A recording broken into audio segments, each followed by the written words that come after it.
আচ্ছা, আমাদের চারপাশে যা কিছু দেখি এই সব কিছু কি দিয়ে তৈরি বলুন তো? এই যে চেয়ার, টেবিল, জল, এমনকি আমরা যে নিঃশ্বাস নিই সেই বাতাস, সবই তো পদার্থ। কিন্তু এই পদার্থগুলো আসলে কি? চলুন আজকের এই আলোচনায় আমরা একদম গোড়া থেকে এই রহস্যটা সহজভাবে বোঝার চেষ্টা করি। তো এই প্রশ্নটা দিয়েই শুরু করা যাক।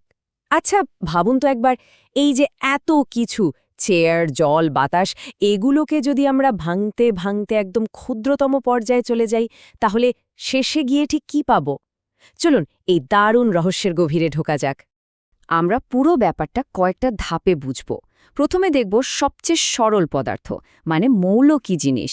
তারপর দেখব এই মৌলগুলো যখন রাসায়নিকভাবে এক হয় তখন কি হয়, মানে যৌগ কি। এরপর জানব মিশ্রণ নিয়ে। আর সবশেষে এই মিশ্রণের জিনিসগুলোকে আবার আলাদা করা যায় কিভাবে, সেটাও দেখব। তাহলে চলুন শুরু করা যাক একদম প্রথমটা দিয়ে।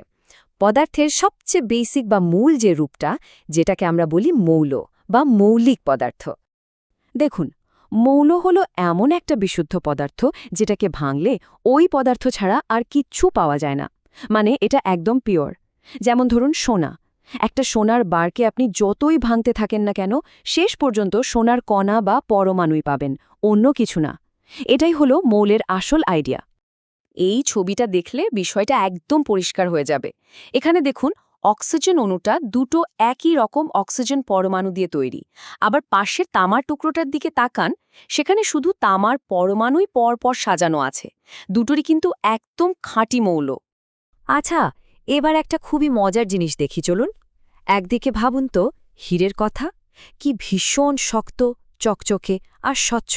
আর অন্যদিকে ভাবুন পেন্সিলের শীষের কথা, যেটা গ্রাফাইট দিয়ে তৈরি, কতটা নরম, কালো আর ভঙ্গুর। দুটোর ধর্ম মানে বৈশিষ্ট্য কিন্তু একদম আলাদা, তাই না? আর এখানেই হলো আসল চমকটা।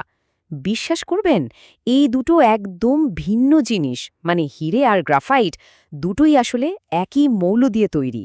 দুটোই হলো বিশুদ্ধ কার্বন। ভাবা যায়, শুধু কার্বন পরমাণুগুলো কিভাবে সাজানো আছে সেটার উপরেই এদের ধর্মে আকাশ পাতাল তফাত হয়ে গেছে। আচ্ছা, এই যে এত মৌল, এদেরকে মূলত দুটো বড় দলে ভাগ করা হয়, ধাতু আর অধাতু। এই টেবিলটা দেখলেই এদের মধ্যেকার মূল পার্থক্যগুলো পরিষ্কার বোঝা যাবে। যেমন দেখুন, ধাতুগুলো সাধারণত চকচকে হয়, তাপ আর বিদ্যুৎ পরিবহন করে। আর অধাতুগুলো ঠিক তার উল্টো, সাধারণত অণুজল আর তাপ বিদ্যুতের কুপরিবাহী। এখন দেখুন, এত মৌলের পুরো নাম বারবার লেখা তো বেশ ঝামেলার, তাই না? তাই বিজ্ঞানীরা এদেরকে চেনার জন্য একটা করে ছোট চিহ্ন বা সিম্বল ব্যবহার করেন। যেমন অক্সিজেনের জন্য ও, কার্বনের জন্য সি। তবে কিছু ক্ষেত্রে ব্যাপারটা আরও মজার। যেমন লোহার চিহ্ন কিন্তু আই না, এফি, কারণ এটা এসেছে ওর ল্যাটিন নাম ফেরাম থেকে। ঠিক তেমনি সোনার চিহ্ন ইউ, ওর ল্যাটিন নাম অরাম থেকে। বেশ ইন্টারেস্টিং, তাই না? তো মৌল কি জিনিস সেটা তো আমরা বুঝলাম। এখন চলুন দেখি, যখন এই আলাদা আলাদা মৌলগুলো শুধু পাশাপাশি না থেকে একে অপরের সাথে রাসায়নিকভাবে জুড়ে যায়, তখন কি দারুণ ব্যাপার ঘটে। এই যে নতুন জিনিসটা তৈরি হয়, একেই আমরা বলি যৌগ। যৌগ মানে হলো দুই বা তার বেশি মৌল একটা নির্দিষ্ট অনুপাতে রাসায়নিকভাবে জুড়ে গিয়ে একদম নতুন একটা পদার্থ তৈরি করেছে। আর মূল ব্যাপারটা হলো এই অনুপাতটা কিন্তু ফিক্সড। যেমন জলের কথাই ধরুন, সেখানে হাইড্রোজেন আর অক্সিজেনের পরমাণুর অনুপাতটা সবসময় 2:1 থাকবেই। এই ছবিটা দেখলে আইডিয়াটা আরও পরিষ্কার হবে। এই যে দেখুন, কার্বন ডাইঅক্সাইডের অণু। এখানে একটা কার্বন পরমাণুর সাথে দুটো অক্সিজেন পরমাণু জুড়ে আছে। আবার জলের অণুতে দেখুন, একটা অক্সিজেনের সাথে দুটো হাইড্রোজেন। প্রতিটা অণুর গঠন কিন্তু একই রকম।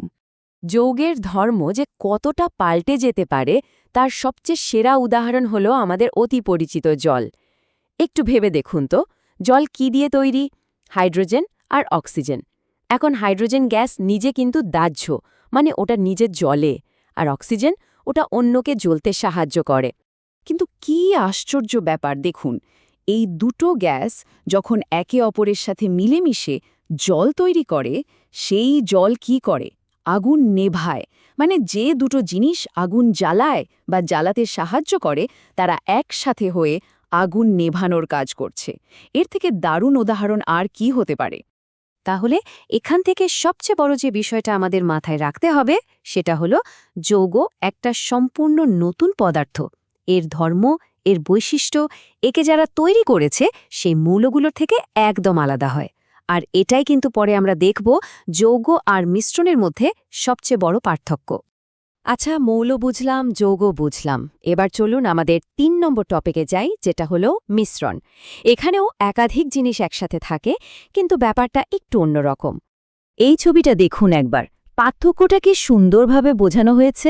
ডানদিকে যেটা, ওটা হলো একদম বিশুদ্ধ জল, মানে পিওর H2O, এটা একটা যৌগ। আর বাঁদিকে দেখুন, ওটা হলো আমাদের কলের জল।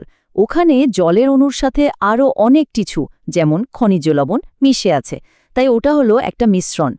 তাহলে মিশ্রণের সংজ্ঞাটা খুবই সোজা। যখন দুই বা তার বেশি জিনিসকে শুধু একসাথে মেশানো হয়, কিন্তু তারা নিজেদের মধ্যে কোনো রাসায়নিক বিক্রিয়া করে না বা নতুন কিছু তৈরি করে না, তখন তাকে মিশ্রণ বলে। সোজা কথায় জাস্ট মিক্সড। মিশ্রণের সবচেয়ে বড় কথা হলো এর উপাদানগুলো নিজেদের আসল ধর্মটা ধরে রাখে। যেমন ধরুন চিনির শরবত। শরবতে জল তরলই থাকে, আর চিনিও তার মিষ্টি ভাবটা হারায় না। দুটোই একসাথে আছে, কিন্তু কেউ পাল্টে যায়নি। আর এদের অনুপাতেরও কোনো ঠিকঠিকানা নেই, আপনি যেমন খুশি মেশাতে পারেন। আমাদের চারপাশের বাতাসও কিন্তু ঠিক এমনই একটা মিশ্রণ। নাইট্রোজেন, অক্সিজেন, আরও কত গ্যাস একসাথে মিশিয়ে আছে। তাহলে মৌল, যৌগ আর মিশ্রণ, এই ৩টে মূল জিনিস আমরা চিনে নিলাম। এখন চলুন শেষ পর্যায়ে যাই, দেখব এই যে মিশ্রণগুলো, এগুলোর উপাদানগুলোকে আবার আলাদা করা যায় কিভাবে। এর মূল নীতিটা কিন্তু খুব সহজ। যেহেতু মিশ্রণের উপাদানগুলো রাসায়নিকভাবে একে অপরের সাথে জুড়ে যায় না, তাই এদেরকে আলাদা করার জন্যে কোনো জটিল রাসায়নিক বিক্রিয়ার দরকার হয় না। সাধারণ কিছু ভৌত পদ্ধতি ব্যবহার করেই এদেরকে আলাদা করে ফেলা যায়। পরিস্রাবণ বা ফিল্ট্রেশন হল এর একটা খুব কমন পদ্ধতি। যেমনটা এখানে দেখানো হচ্ছে, ধরুন আপনার কাছে বালি আর জলের একটা মিশ্রণ আছে। এটাকে যদি একটা ফিল্টার পেপারের মধ্যে দিয়ে ঢালা হয়, তাহলে কি হবে? বালিটা উপরে আটকে যাবে আর পরিষ্কার জলটা নিচে চলে আসবে। কি সহজ, তাই না?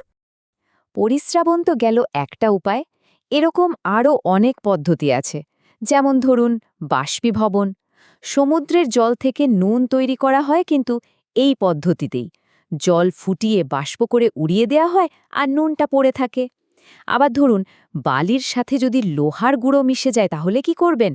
একটা চুম্বক ধরলেই সব লোহা আলাদা হয়ে যাবে। তো পুরো আলোচনা শেষে একটা প্রশ্ন কিন্তু মাথায় ঘুরপাক খাচ্ছে।